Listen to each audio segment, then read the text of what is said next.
pre-Kwanzaa celebration. I'll have more in just a few minutes. Plus, the One Big Beautiful Bill Act is affecting care for those who need it. Who's being impacted?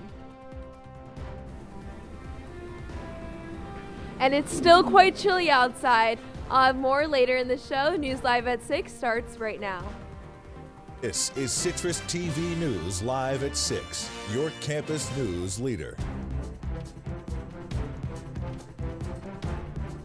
To kick off the holiday season, the Community Folk Arts Center is hosting its pre-Kwanzaa event right now. Thanks for joining us at 6. I'm Lauren Holdmeyer. And I'm Tyler Oldano. Our Skylar Smith is there right now, just in time for the 7th annual celebration at the center. Skylar, how's it looking?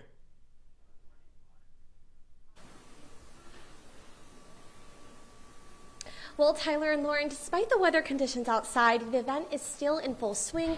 You can see people are coming in to gather. The event is moderated by radio host George Kilpatrick, and the event aims to prepare the community for the pre-Kwanzaa celebration. Kwanzaa begins on December 26th and ends on January 1st. Now, students are gathering in the Black Box Theater to demonstrate what they've learned through the Creative Arts Academy. This includes African dancing, drumming, visual arts, and musical performances. Now, event organizers hope that this event highlights the meaning of Kwanzaa and how its 7 principles are connected to the center's endeavors. These 7 principles are honored by lighting a candle on the Kinara each day, and each day of Kwanzaa has its own principle, translated from the Swahili language to unity, self-determination, collective work and responsibility, cooperative economics, purpose, creativity, and faith. And yesterday, I had the opportunity to speak with the executive director here, Dr. Tanisha Jackson, and she says that one of these 7 principles sticks out the most to her. If I think about kuumba, which means creativity in Swahili, one of the principles, I think that we lead with creativity with the hope that it's connected to unity and self-determination and collective work and responsibilities. And so you'll see that in the programming that we've done in the past, as well as what we're going to do in 2026. Dr. Jackson and faculty hope that attendees take away not only education, but also joy, inspiration, and a stronger understanding of their ambitions for 2026. For Citrus TV News, I'm Skylar Smith. Tyler and Lauren, back to you. Skylar, thank you. And as we know, the holiday season is here. That means Christmas trees are standing tall. Citrus TV's Benjamin Lefkowitz has more on how a special exhibit in the city is getting into the festive spirit. Thanks, Lauren. The Everson Museum of Art's Festival of Trees and Lights is a city staple in Syracuse. The extraordinary display is a tradition that has lasted for 4 decades. Attendees of all ages are welcome to the festival and can take in all of the special attractions it offers. This includes over 50 trees for purchase, 30 gift baskets for raffle, 40 trees in holiday decor, a winter wonderland installation, and even enjoy a signature drink in collaboration with the showing of Wicked at the Landmark Theater. From holiday displays to musical performances, the festival has it all. Kasaya Searles, the Director of Marketing and Communications at the museum, couldn't be happier that Everson still continues a signature holiday tradition. I think for the city to be able to have something that's going for 40 years is really impressive. The fact that, you'd think that at a museum that we see creativity in the art, but we see creativity in these trees, and to be able to see people be so creative and come up with new things every year. Make sure to check out the festival, which runs from today until Monday, December 15th. Back to you, Lauren and Tyler. Well, Benjamin, thank you. And with, that holiday season just around the corner comes snow, which we've seen quite a lot of here in Syracuse over the past few days, Tyler. Yeah, I will say it's already been too much snow, but I know we're going to be getting a lot more. And here to tell us more about that snow is our Sunny Suaya. Sunny, how's it looking out there? Yeah, it's definitely quite chilly outside. It's sitting around 17 degrees right now, but your body's not playing any tricks on you. It does feel like 5 degrees, and I'd say it feels even a bit colder because I'm shivering a bit. But the snow is set to stop in a couple hours. And right now it looks like we're not getting too much snow out here, but it is picking up off the floor with those wind gusts around 12-mile-per-hour winds.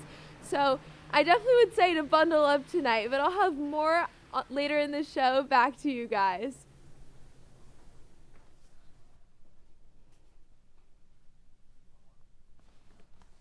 Well, Sunny, thank you. Looks like you're pretty cold out there. Hopefully you get to come back in soon. Well, State Senator Christopher Ryan has announced $50,000 will fund the Onondaga County Parks Department to buy new snow blades. The blades will help reduce the county's salt usage and lower long-term operating costs. It will also keep the parks open and accessible throughout the winter. Senator Ryan says, quote, families and residents rely on these trails and pathways to stay active. New York State senators are proposing a bill to aid weather release after a new report from the state comptroller. The report found that extreme weather events like heavy snowstorms are impacting Central New York financially. The proposed bill is currently in committee and aims to support families and local communities as they prepare for future events and recovery. Sharon Owens has announced her transition team. The team is made up of the 5 Syracuse leaders you see on your screen right now. Owens also created 6 new transition committees reflecting the platform she ran on.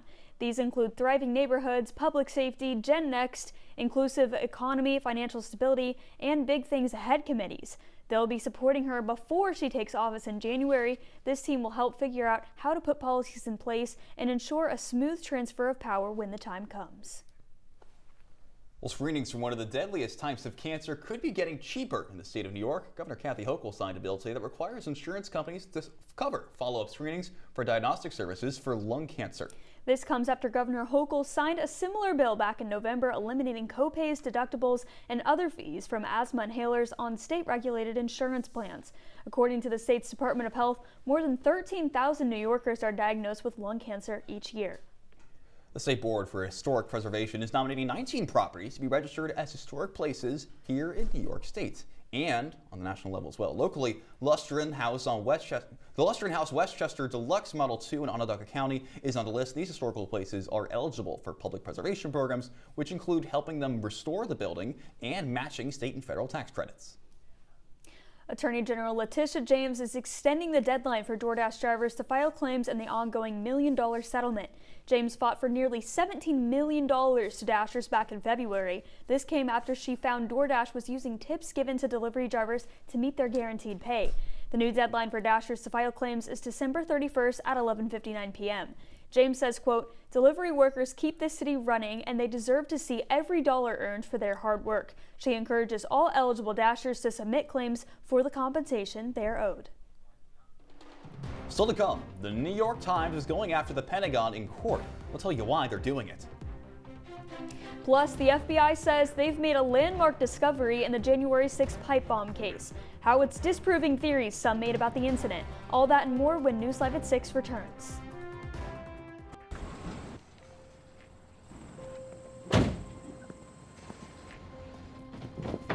Dad, they took over my bedroom. Come on, come on.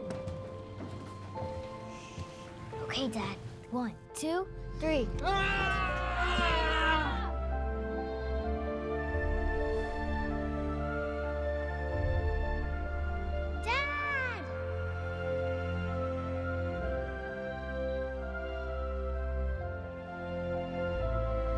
You saved me. Dad? Are you okay? I'm fine, dear.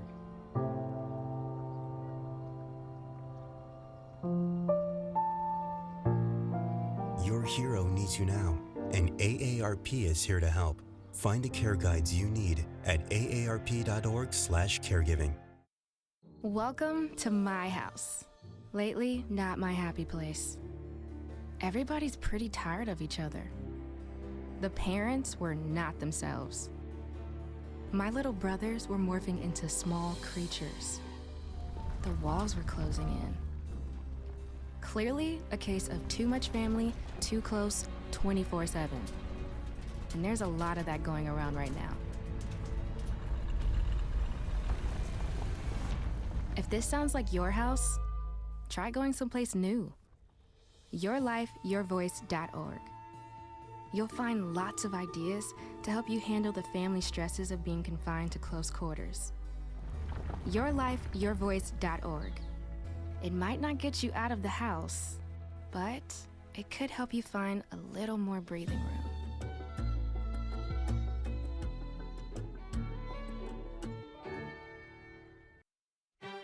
You're watching Citrus TV News Live at 6 with Lauren Holdmeyer, Tyler Oldano,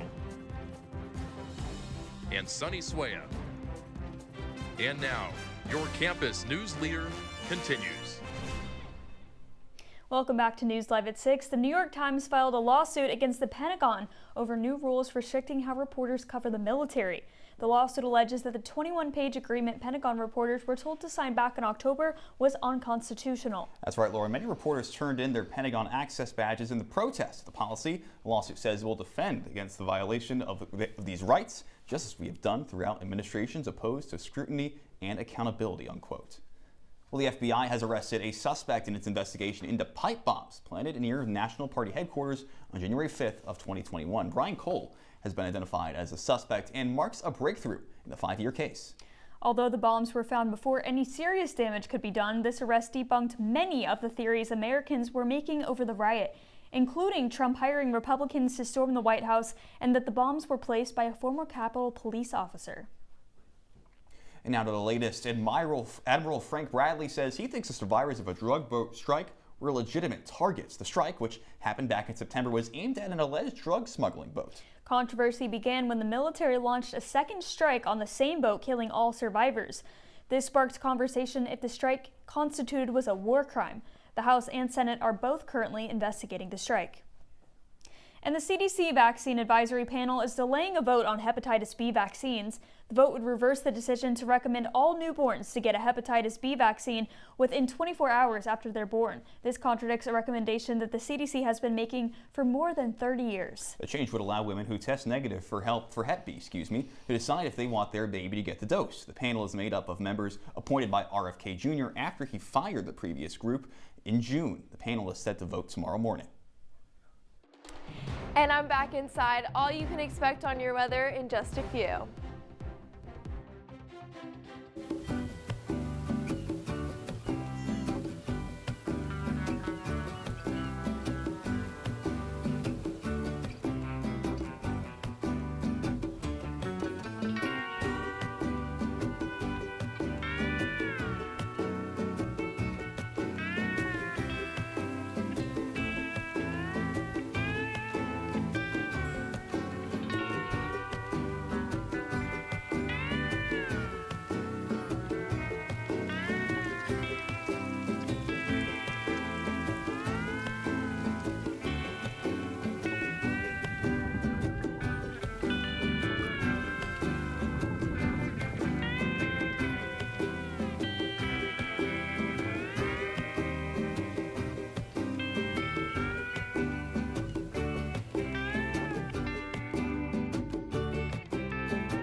Got a quarter?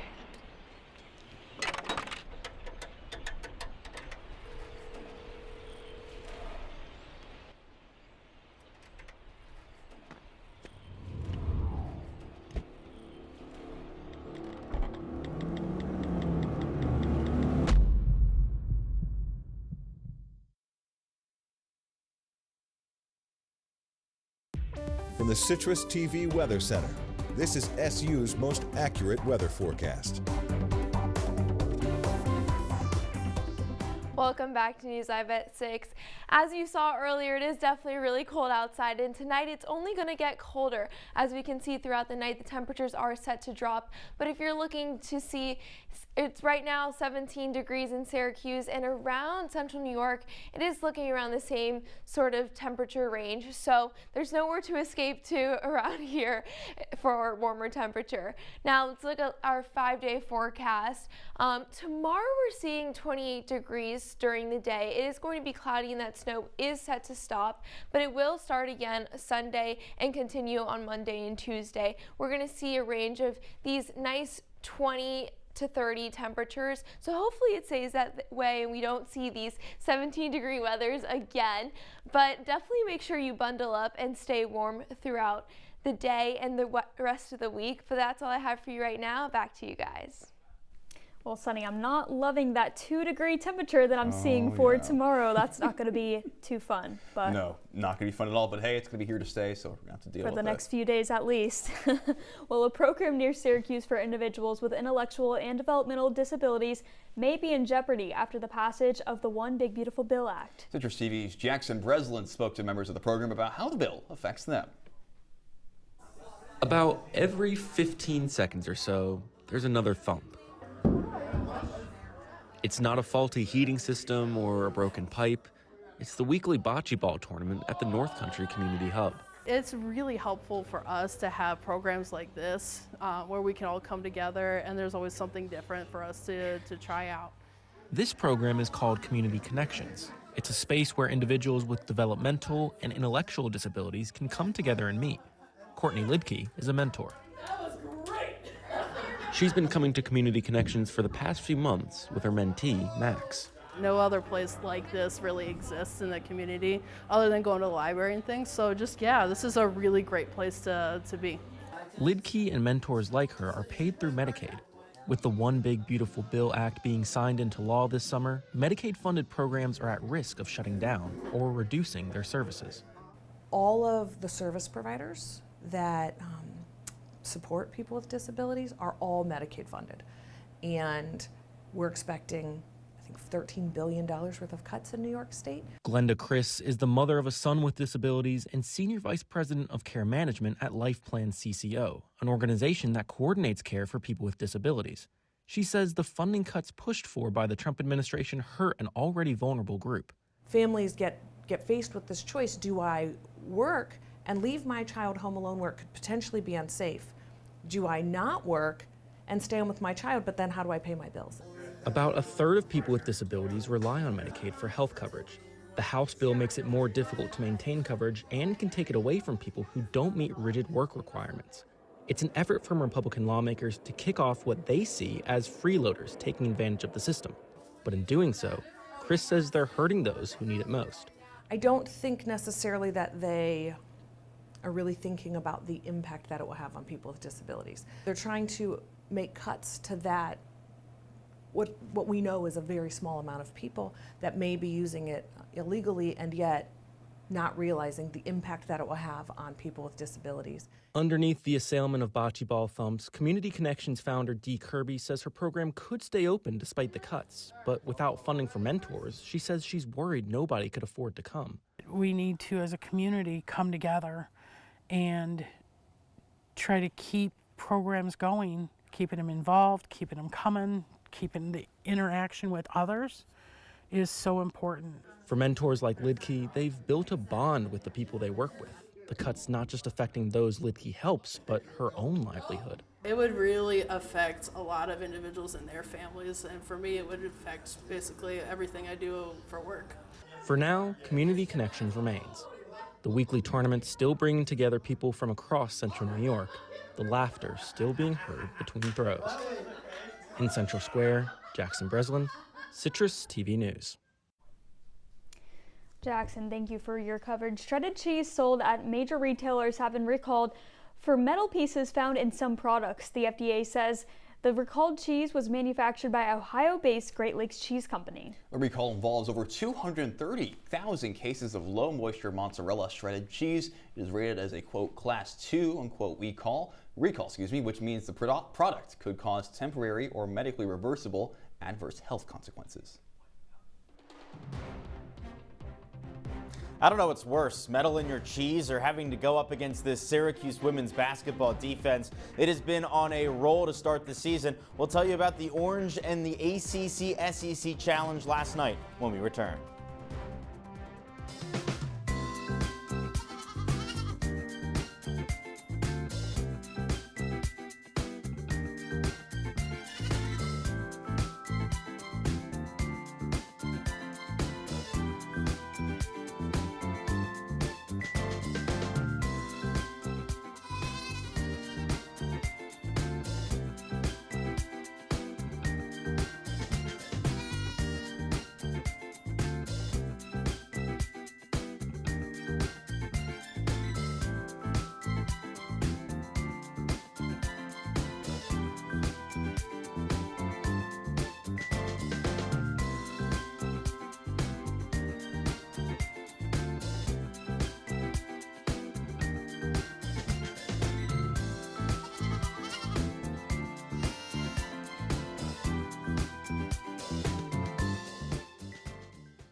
OTM, rocking through the night.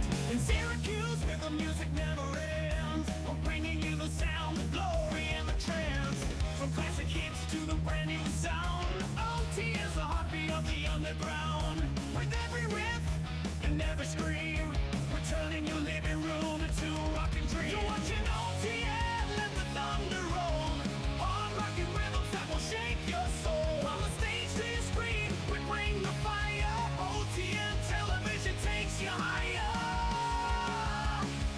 Guitars are shredding, the crowd's going wild. Syracuse vibes with a rebellious style. Locals are legends, they all take a stand in the world of rock.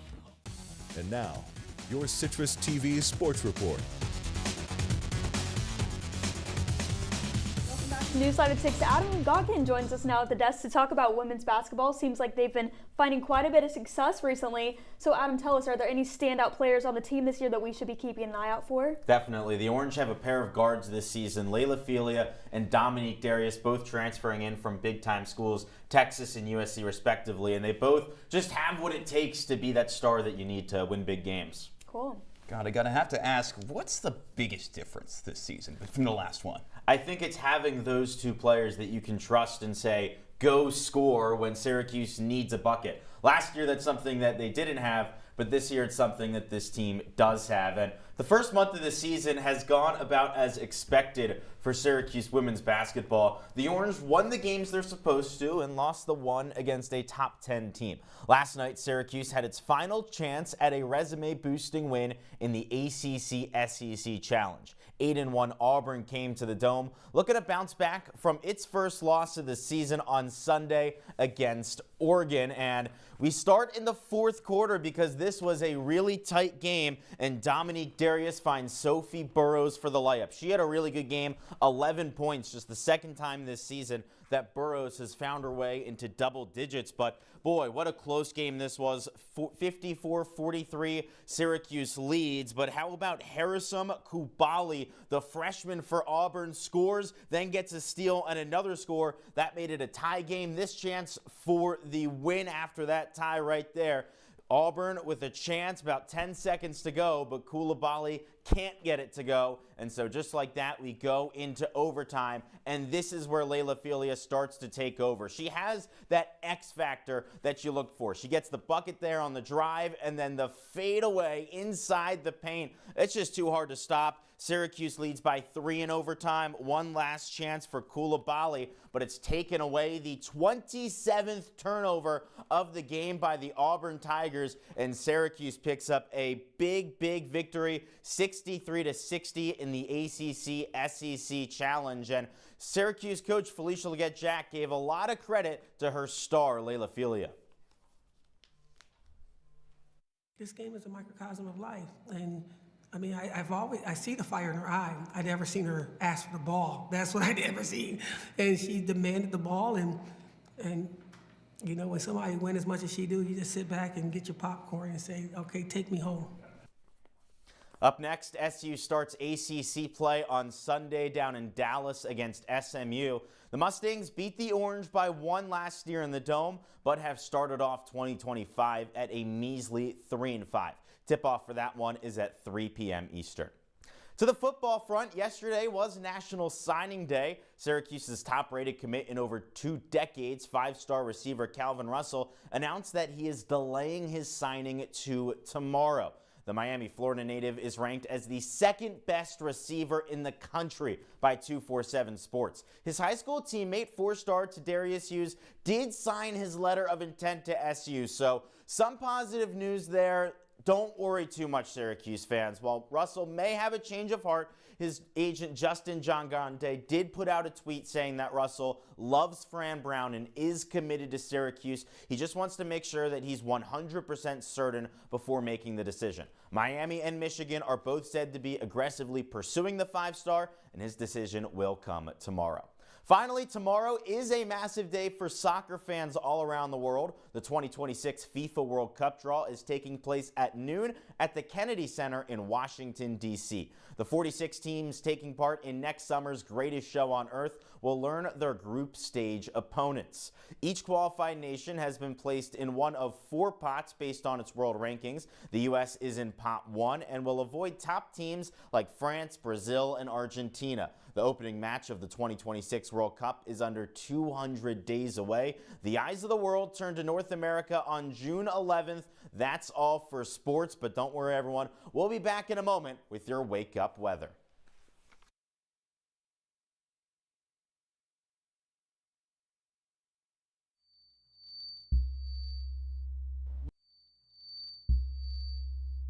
Women are bad with money.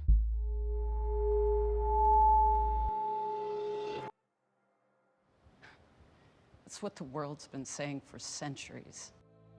But now, we've got something to say. Save it. Save the old-fashioned advice, the empty excuses. It's all worthless, unlike us. To our fellow females, it is time to save ourselves by saving our money. Contributing to our futures, investing in our independence. Until we're no longer 80% more likely than men to live in poverty in retirement. So again, we say to that, save it. The falsehoods, the feelings of fault, then the funds. Learn how to save for your retirement at wesaysaveit.org.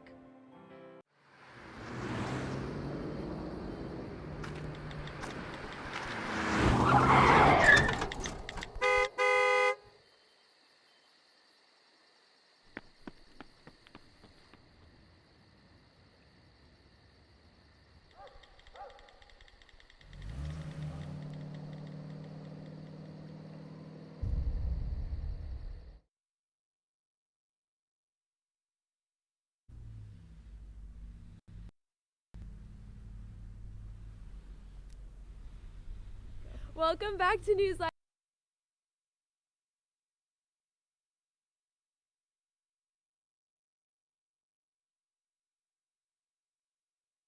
Five degrees when you wake up, so make sure you bundle up. But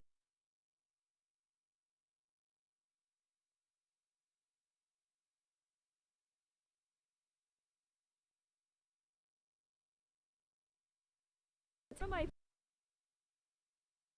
anymore, and I have to disagree. It is frigid out here. I feel like I'm in a tundra right now. I don't know. it is super chilly, and I don't know. I'm a Floridian. I can't take this for much longer, so I can't wait.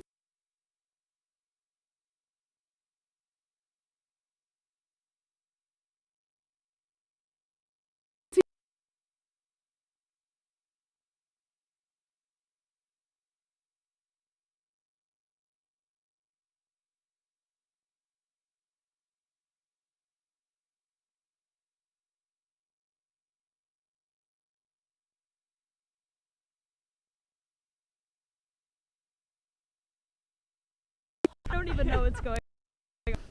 I would talk a little bit more, but the saliva in my mouth is actually can't as much. So forgive me if I'm a little. So it feels like I can't. My body, and you know what? Okay. I'm here for it because this is what's serious. I would love to maybe throw a snowball here, but I don't know if I can. I'm shivering a little. Oh, okay. Tyler's got it. Let's see. Oh.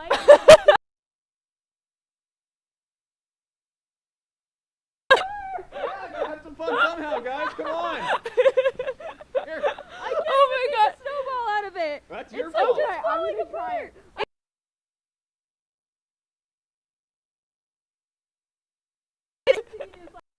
Thursday. Thank you so much for joining us, and don't forget to follow us on socials. For the entire Citrus TV News team, I'm Lauren Holdmeyer. I'm Tyler Oldano. Have a great night, Syracuse. Stay warm.